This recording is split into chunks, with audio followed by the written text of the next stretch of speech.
Hello, hello. Hey. So today is already August. Which one? The 5th. And I finally got time to do live about my July month. So what happened, what's going on, and so on.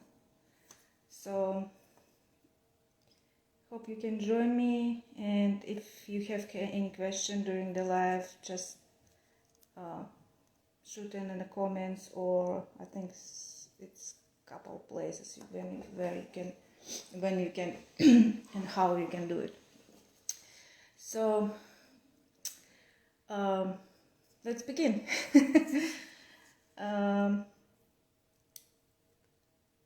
I wasn't very active during July on Instagram. I was busy with summer with kids, and also we have stuff that's I can show you because it's like behind the scene now. I'll talk about this.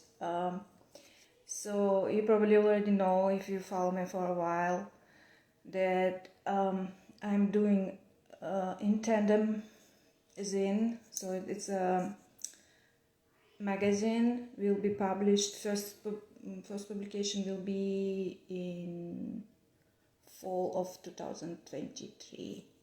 So it's like a whole year before it will be first issue will be live. So and this July we were busy working on different kind of stuff. So for example, it was time for contract for all the designer that working for this magazine. So it's not like, so because it's we creating this, we doing by our own, so it's only designers who are involved in this. So it's like everything is from scratch. Every step what we're doing, it's basically from scratch. Even to sign a contract, we need to create first this contract for everyone who can read it, add something that's the thing that's it's important, or other way eliminate something, or so and so on. So yeah, it was time for all this paperwork. Not really, but anyway. So documents to create, so everyone, every designer can go through it, read it, proofread it, and at the end sign it. So we did signing all the contracts, all 16 I think designers, or 15. I lost count.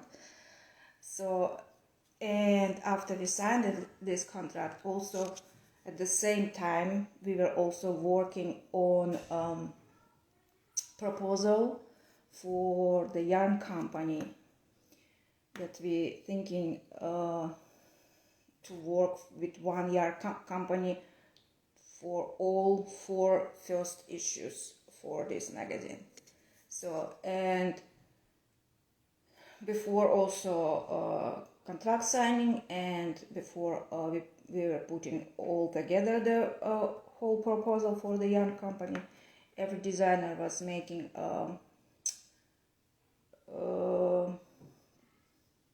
design. It's like a proposal for each one of designs. Yeah. So creating like, for example, if you apply for a submission call for a third-party publication, you will fill out kind of your proposal. So for example, this will be your hat or cardigan or whatever, yeah, and you describe what is this. So what kind of stitch you will be using, what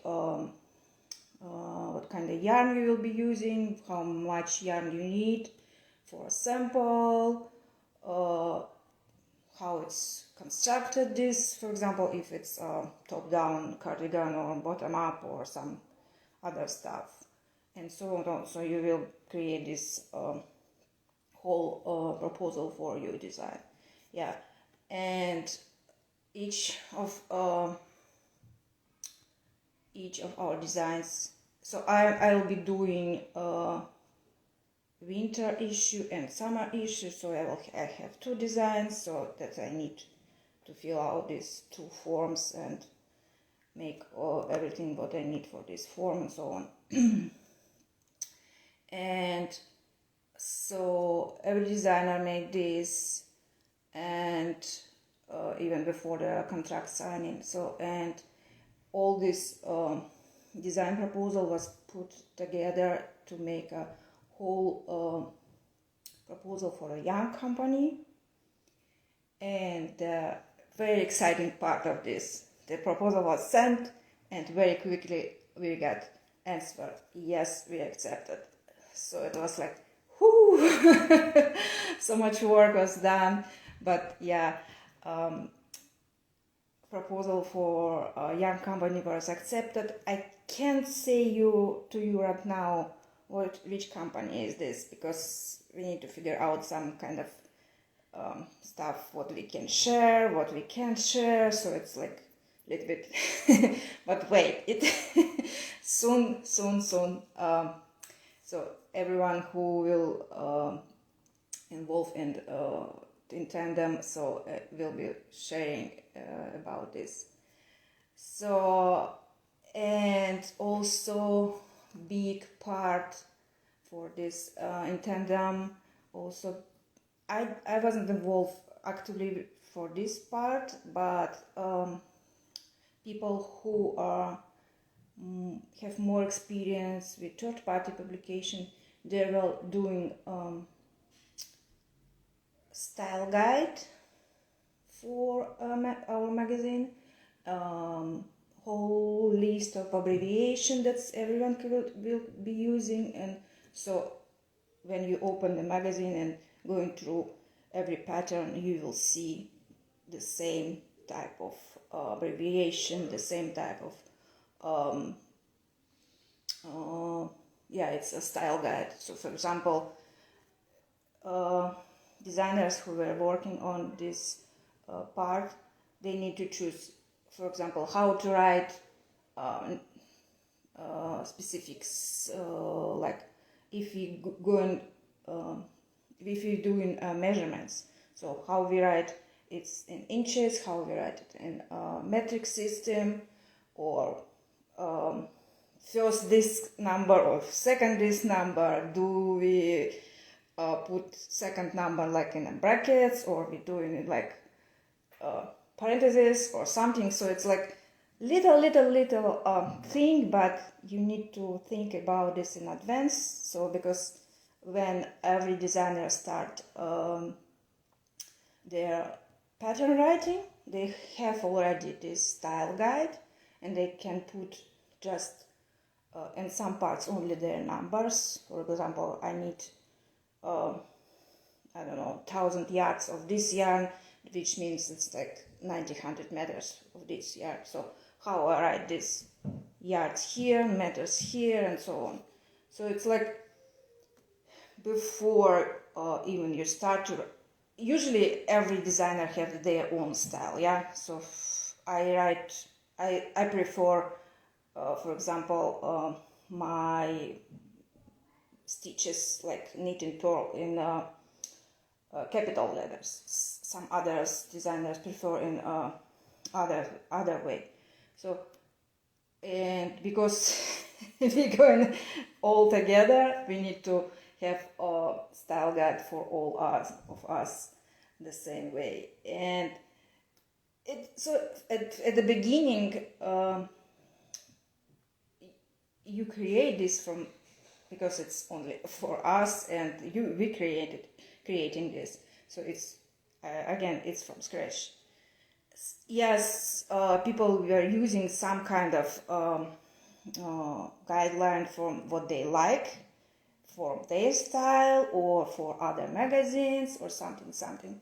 and they were putting together in different documents. For example, we will be using this kind of abbreviation, this way and this way.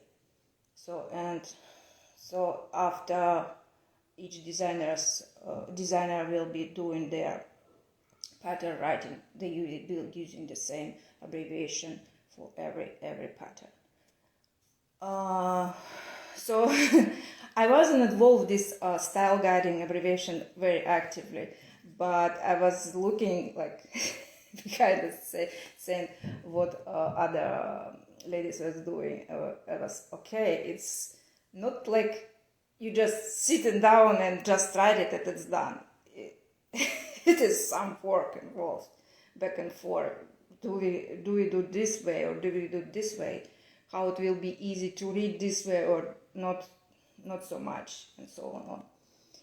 It was interesting just watching others also how they were doing this. So this is like what was going on in tandem, and so the main part is right now. So this yarn proposal was accepted, and we are all very excited about this. We hope that yarn will be shipped soon to us. So, and when we get yarn in our hands, we will be starting knitting or crocheting and pattern writing. So some designers, for example, they like put words and some kind of descriptions first on paper and then start doing their samples. I do usually right away. I create on my needles or on my hook samples, and so I have idea in my head, and I do some calculation before to start, but usually some small things it's during my process of knitting or crocheting. So is this way better, or I try it on my needles and see if this way is better. So I need my yarn and my needles in my hands to really create samples, and as I creating these samples, I writing piece by piece what I'm doing and what I can change if I need. For example, in this kind of part, maybe it's like two way to go. What is better, this way or this way, and so on. Sorry. So hope that yarn will be soon and we can start create. Also about tandem. So last week I was on vacation and didn't do much Instagram. So, and I know if you go to intandem.zin, so it's Instagram handle for our magazine, you can find also call for tech editors. I don't know, probably I don't have many tech editors in my audience. And also we put in call for a photographer. So who would like to work with in tandem? I'll put later this info probably in my stories. So if you are a tech editor and would like to work for in tandem, you can find this info. So what you need to do for and so on, and also the same thing for photographers. So I don't remember the number. I mean, when exactly this calls end. But yeah, I will add later in the stories, and you can find out if you're a tech editor and or photographer. Okay, so I think this is it for in tandem part. And so when we start this, our Kickstarter was in May. Yeah, so it's like already so many months, and the first issue will be published in 2023 in fall, so it's like more than a year ahead. We will still doing the work, yeah, and some of the work is like only behind the scene work, so nobody can see and what's going on. But as we will starting really creating samples, and probably after this call for tech editors, photographers will be done, and we choose someone. It's also like a big step will be done, and so it will be more info available and to share with our supporters and with friends. But now, right now, I can show you anything just to talk. Okay, so this is like talking and not showing, yeah. What I can show you, what I have done in July. It's not exactly knitting or crocheting, but kind of related to the yarn. I made this little cute thing. A while ago, I found this little set. It's a kit, yeah. So it was a picture of this cactus and all the embroidery floss what was needed for this project, and this little pom-pom, just it's so cute. Last time I did embroidery, probably in school.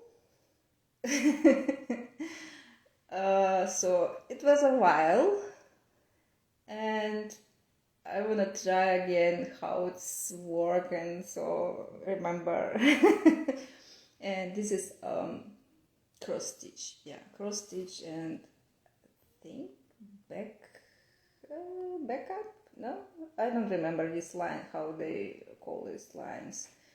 Yeah, but anyway, it was fun to make, but also time consuming, yeah. It's even it's a little project, and also because it's like colors very close together, yeah. For the eyes, I think I have good eyesight, but anyway, to watch this so closely on the paper, these tiny symbols, and going to these small pieces of cross stitch, it was yeah, for my eyesight, like, okay, I need a break because I can't stare at this too long. So that's why it was like not very maybe it's fast, kind of fast, because it's a small project, but anyway, it was interesting to try. And yeah, yeah, this little pump.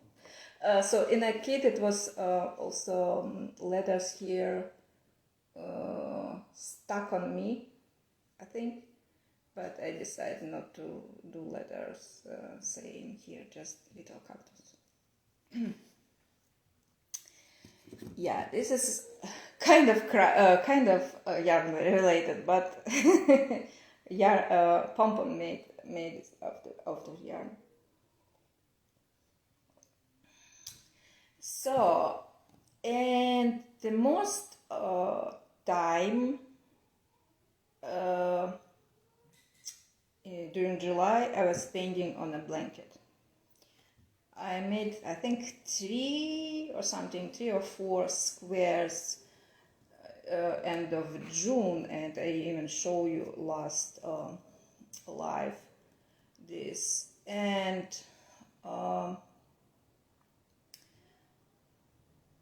I was doing more and more these squares, and just before our vacation, we just returned from vacation last Sunday. I was finished this blanket, so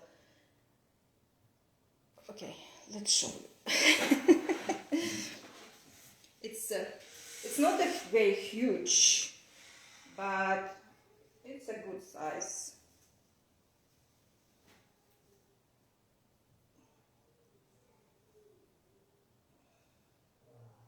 So I had this yarn, so it's like a friend of a friend gave me. I think they maybe also for a blanket, because it was like many colors in one bag, and they aim for a rainbow, but I eliminate green and blue and decide only go with this 3 different kind of red and orange and yellowish colors. And so I made, so it was each color one skein. I have one skein of this kind of red, I have one skein of this orange, and so on. And I was able to make 4 squares from each skein, and some kind of thing was left. Yeah, so I have 6 bright colors, so it's mean 6 times 4, 24 squares of different kind of colors. And I was like, I even made a reel about this, how I was placing these colors. And it's like it was like a puzzle to figure it out which way to go, how to place this color here on these colors here, and to figure out how many more squares I need in this kind of colors, because I have a lot of these skeins. So to connect all this and so on. So it's like a on my table I was mixing and mixing and matching and so on. And I made 11 these squares, so I have totally 35 squares in these blankets. Before blocking it was, I think, 7 by 7 inches. I didn't measure it yet after blocking. Probably it's a little bit bigger. I don't have tape measure with me. So it is V-stitch, simple V-stitch here for each square. And after I made all these squares, I was looking how to connect them all together, and preferably I remember that once I made continuous join, and I tried to find this video how I did it. I didn't find this exact video, but I had my notes from the previous blanket that I made, and it was kind of little chart, let's say it this way, how I connect each square with each other. So, and I figure out, and then later I tried to find all kind of videos about this continuous joint, and I think it's called flat braided joint. and I watched couple videos. Some of the video shows only like you doing by like one line, for example, then across lines or something. Maybe it is also continuous joined all together through the whole blanket, but I didn't go through all all the videos. So, and my idea is to make a video how I did exactly here on this blanket, and I already finished the blanket. Yeah, that's why I create tiny squares. This is the same all colors that I use for a blanket, so it's like 3 of kind of red, cherry red, and pink red, and 3 this kind of yellowish or oranges, orange, I think it's goldenrod, and something else. The yarn was Plymouth company, Galloway. So I don't know if they still do this exact yarn, or it was from the old yeah, because yarn that I used, it was pretty old, and I don't know how long this person had it, because because yeah, I already said it's from a friend from a friend. That's how I got this yarn, and I have no idea how old is this. The picture on the yarn label was, I think it's old logo of Plymouth Yarn Company or something. Definitely not how they write it right now. So the yarn is from a while ago. But it's 100% wool, so it's like wool. Yeah. Worsted weight.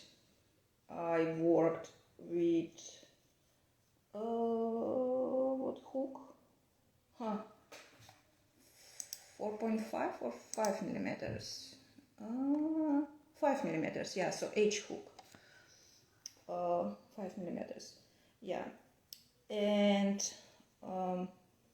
so my idea is to make a video about how I connect exactly for this blanket, and it is continuous joint. So you start working with one square, you work one, I think 2 sides, then you start connecting second, and then you start connecting third, and so on, and then you go, I think, back at the bottom, and then start adding like here, this way.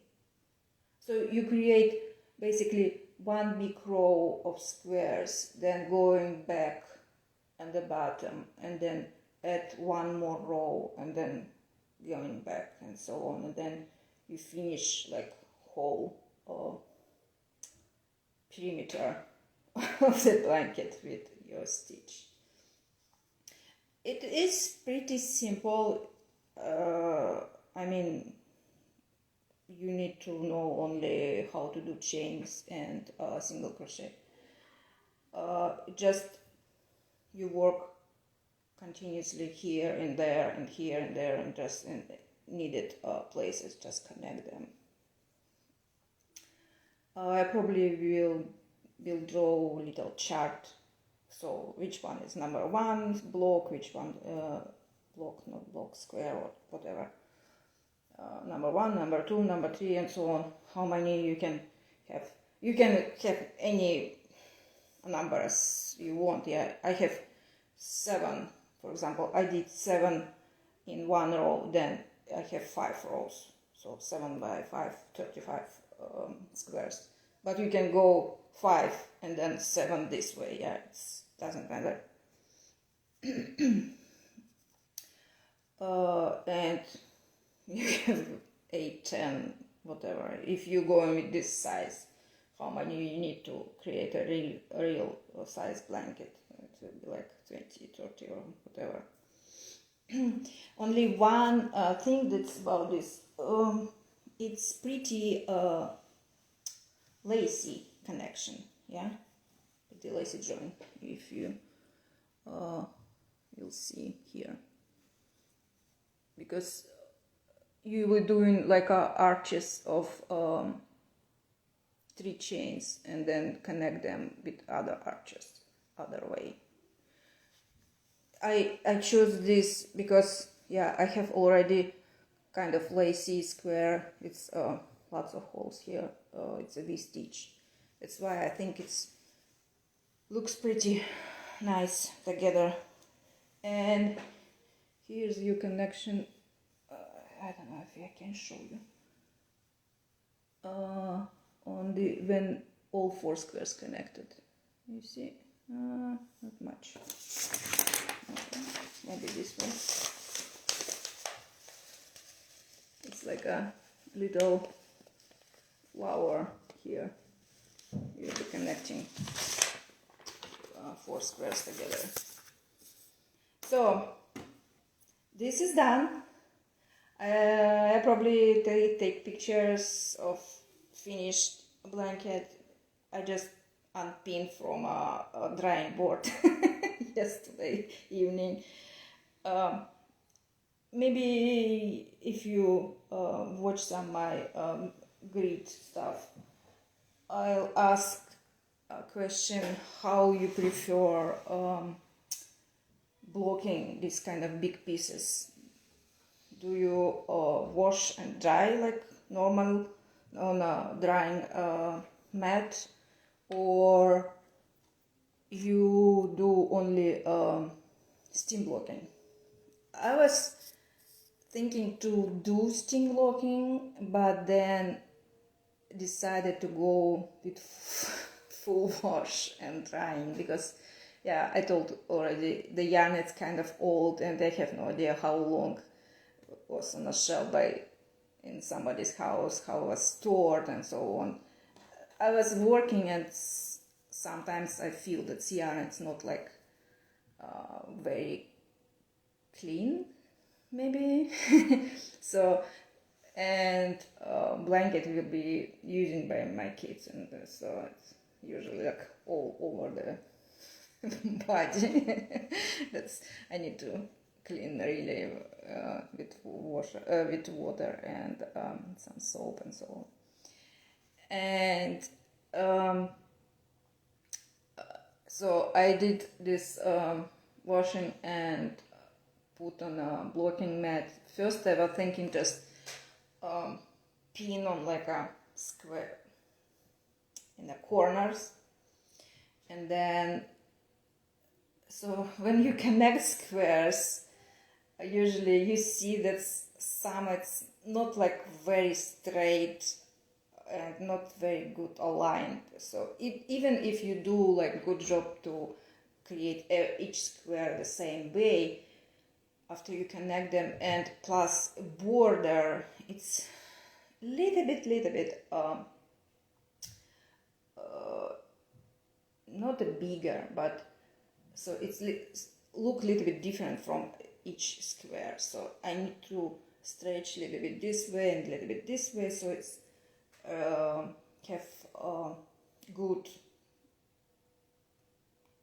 rectangular shape.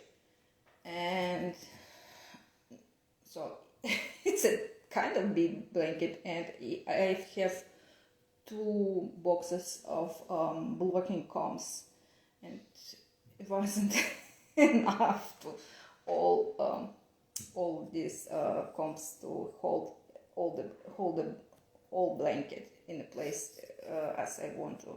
So at the end I used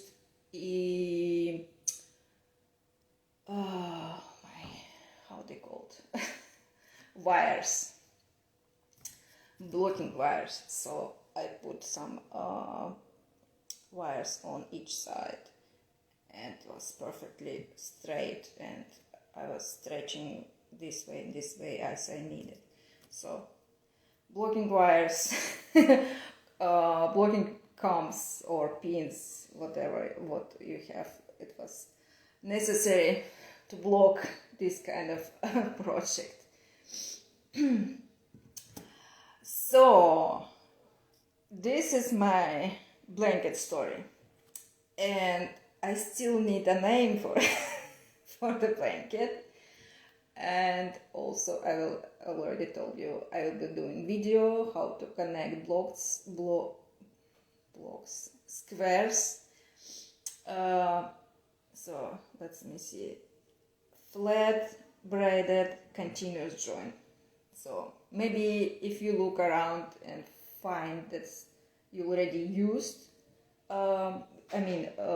video that you like or used before, shoot me a link and I see if I did it differently or it's the same way.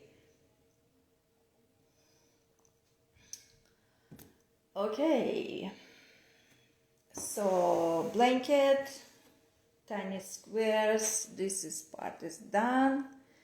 So, and my last project for July was my vacation project. So last week we went to the beach, and I took, of course not one, but two projects. I took two different yarns for potentially two projects, and one was to start my new probably design, and second was to finish that's already made. So as we were driving to the beach, it was 3 something hours. Okay, which way to go? Make what I already made. Sorry. And just follow the pattern, or spend more time and work on design, and which means I need to write it down, so which means probably I should take a scale, because when I'm designing I also use scales to check how much yarn I used for this part or this part, and so I didn't take scales with me. So I decided to go easy way and decide to make a second sock. First one I made in June for a test. I already show you. This was the first one. It was test knit for let me see her name. Liz Cork, sorry. I made one sock, so requirements for the test knit was to make one, and I made extra large size, so it took me a while. Here, for example, in normal circumference for this sock, I have 80 stitches, so it's pretty big amount for a sock. And here, after increasing for a gasset, it's 120, or at some point even 124. So, and I work on size needles 2 millimeters. It's a US 0.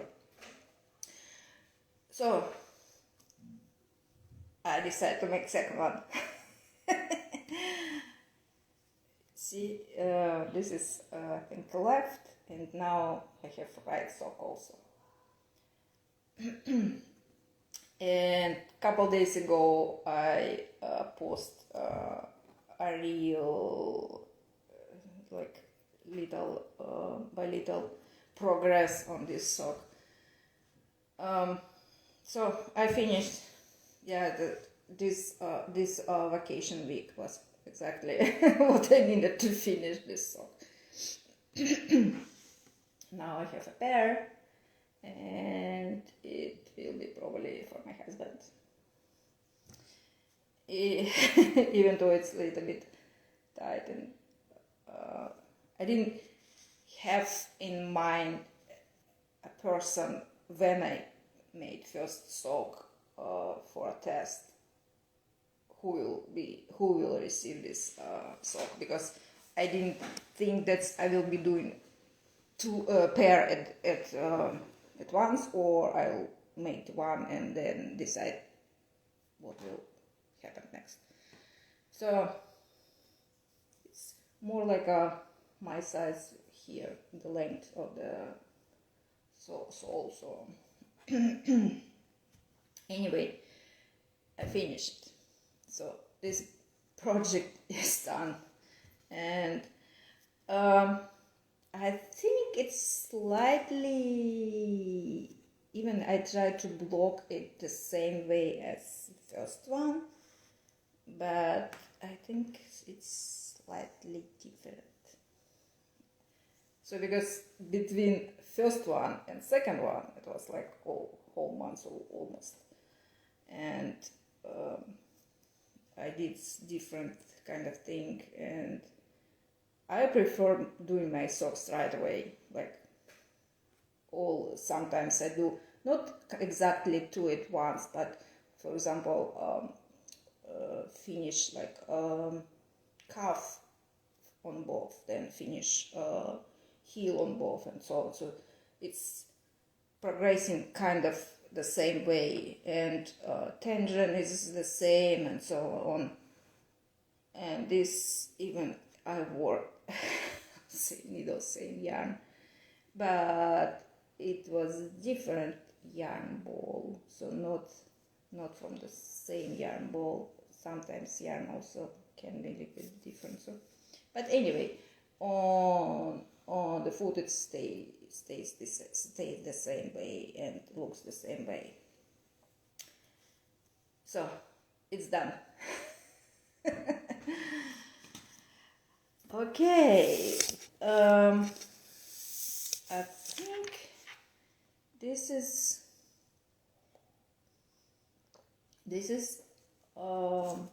what I have done during this July on a crafting site. Not so.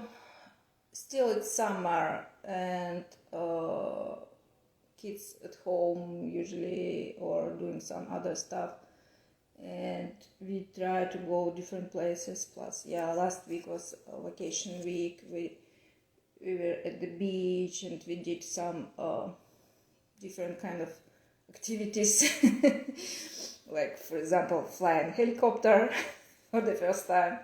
It was a little bit scary at the first, but yeah, we enjoyed anyway. And so kids also did some different like parks, and yeah. Yeah, I post about the water park, a picture that I was knitting in a water park. Maybe it's a little bit unusual for other people. Yeah, but so my plan was only going to lazy river and maybe to some pool or something, but it was so many people, and I didn't even go to the pool with wave. Just lazy river, just to cool off, because it was very hot day. And so I was also going from different slide to different slide to see how my kids doing, where they going, try to shoot some pictures. And at some point My youngest was standing in line, and I came to him to check and to think that I will be in pictures, he will be sliding from the crazy high slide. And then he told me that it's for only 2 people. Only 2 people can go on this slide. And he was staying in this line like, I don't know, 20 minutes or so. So I was, okay, I will, I will go with you. I just dropped my shoes and phone and my hat near the lifeguard, and we will go. And it was a slide for 2 people on a tube thing. Yeah, and we need to go high, and to bring this super heavy double tube, I was already exhausted as I was climbing these stairs. And then the slide called Rocking Ray. So it's like, looks like a big triangle shape that it's this way, and you're going down and then up and then back again. I was scared. Yeah, but yeah, mom's duty called. Yeah, and after we after we done this going back and forth, and you need to go in like a between these slides and to the end. we stuck at the end between this. Was trying to figure out how we need to move around so we can go actually to the end. Even a lifeguard already was climbing to us to just pull us, but yeah, we at the end we just thrown somehow and just go through this. And at the end, I thought to my kid, no way, I will go and do it one more time. No way. Yeah, that was one time was more than enough for me. Yeah, so that's some little stories from our vacation. Yeah, anyway, and after we finished and came back home on Sunday, this week it was busy week for kids right away, because it already pre-season for soccer, and so two of my kids have team soccer camps whole week, and one kid works at a different camp, and one of the kids having a second thing that he need to go in the evening. So it's like driving somebody somewhere all week long. And today is Friday. Finally, it's kind of calming down everything. So team camps are done almost. We have some problem with weather last 2 evenings, so one practice is rescheduled for next week. But anyway, so and next week we already going to more like normal schedule for our soccer stuff, and then yeah, school will start at the end of the month, and so I need to, guess, of course, going through some supply list, clothing, and so on. So kids are ready for school, so we'll have also something to do during August. So not much will be going on a crafting side until kids really go to school. So, and I have like my time here and here and here. That I know that I will be here alone. So still summertime, still kind of busy, and so hope we will get yarn from the yarn company for our In Tandem magazine, and yeah, ready to start working on this sample, so we'll see how it's going on. I think that's it for today. And so if you have any question or just something to say, yeah, I'll put on a grid this recording, so you can always shoot me a message there. Okay, so next time, beginning of the September, I'll go live, and so beginning of the September is Labor Day, is I think on the 5th, so maybe before the 5th, but it's 3-day weekend, maybe 1st or 2nd, we'll see.